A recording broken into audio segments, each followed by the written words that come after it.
In this tutorial, I want to show you how you can adjust the compound type of a line in a line chart from Excel, which is just basically how the line itself is drawn. So here you can see I have a line chart of monthly sales, and the line itself looks kind of open, like so. We have a regular line chart. To adjust the compound type, first I want to right-click on the line. Now, from here, I want to go to the bottom and click on Format Data Series, and go to the fill bucket on the left.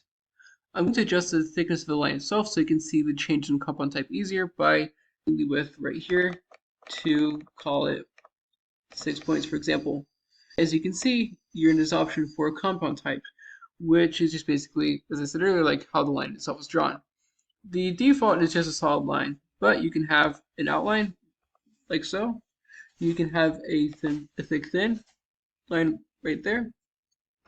You can also have a thin thick, so just where the thin part is on top, or you can have just 3 lines like so. And this is great because you can use the setting to kind of make your graph stand out a bit or really emphasize something within your chart. That said, I wish all this tutorial to be helpful. If you did, like, subscribe, comment. Thanks for watching. Have a great day.